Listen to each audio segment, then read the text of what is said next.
If you've been on X, formerly Twitter recently, you may have come across this account. Vimlesh Rajbansi has been tweeting prolifically in recent months.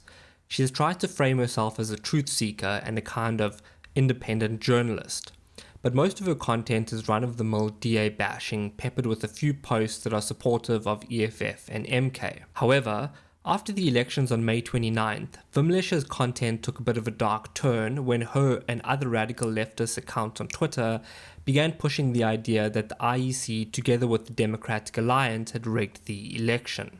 Among the arguments Vimlesh used to back up this conspiracy theory was that the DA only received an average of 49% at each voting district in the Western Cape, and therefore couldn't possibly have gotten the 55% the IEC announced. This post received over 2,000 likes, which is a testament to the poor education standards in our country. Vimlesh has also been posting scathing criticism of a possible ANC-DA coalition, saying that it undermines black unity. You might think Vimlesh is just another ordinary South African expressing her views and engaging in political discourse online, and that may be the case.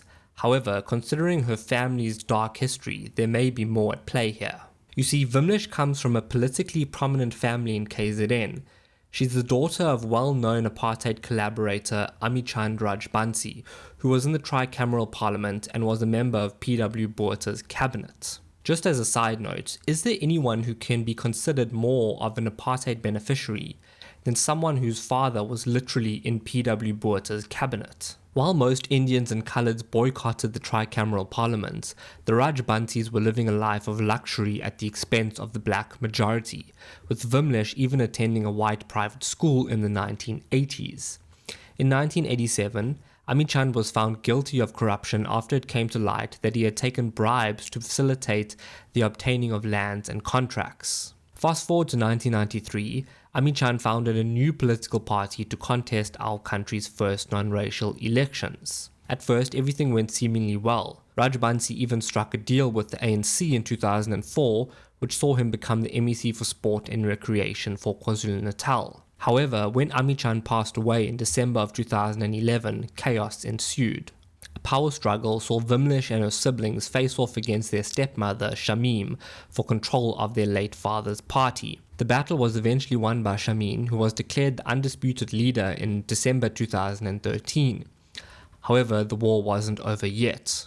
Throughout his career as a politician, both during and after apartheid, Amichand had amassed a huge business portfolio worth upwards of 60 million rands. Among his assets included a property investment company and several petrol stations. Vimlesh was listed as the director of many of these companies, and she attempted to keep them under her personal control, thereby robbing her stepmother of her inheritance.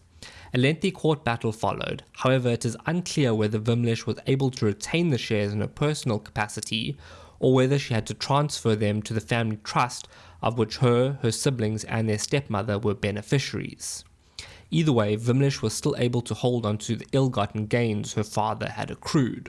After the dispute over Amichand's estate, the Rajbansi family went largely quiet. The minority front continued to contest elections, winning a few seats here and there, but they never managed to reach the heights they did under Amichand's leadership. Vimlesh's son, Avinesh Singh, and her brother Vimal made news in 2018 when they were both arrested for fraud, with Avinesh Singh allegedly scamming a family friend out of 100,000 rands, and Vimal allegedly defrauded Merchant West of over 3.1 million rands. Avinesh Singh was found unfit to stand trial, but his uncle Vimal was sentenced to 8 years for his crimes. And with that, the people of KZN and South Africa thought they were finally done with this family. But that of course turned out to be untrue when Vimlesh popped up on social media pushing a nominally pro-black narrative, which in practice meant hating on everything the DA says and does, and glorifying everything Jacob Zuma and MK says and does. Vimlesh's DA bashing needs to be viewed in the context that prior to and after her father's death, the Democratic Alliance called for a probe in how he had obtained the land on which his petrol stations were built, as it was widely believed that he obtained the land through corrupt means during his stint as a minister in P.W. Botha's cabinet. Prominent MK member Viswan Reddy, who made headlines earlier in the year for threatening civil war if MK wouldn't be allowed to campaign, was a close friend and associate of Vimlesh's father, Amichand, and co-founded the Minority Front in 1993, which may explain the pro-MK stance Vimlesh has taken in recent weeks. Now, Vimlesh may genuinely believe the brain-dead propaganda that she posts, but I for one find it difficult to believe that she has no ulterior motive considering her family's history. I also find it somewhat hypocritical that someone who inherited tens of millions of rands from an apartheid collaborator now opposes an ANC-DA coalition because it supposedly undermines black unity.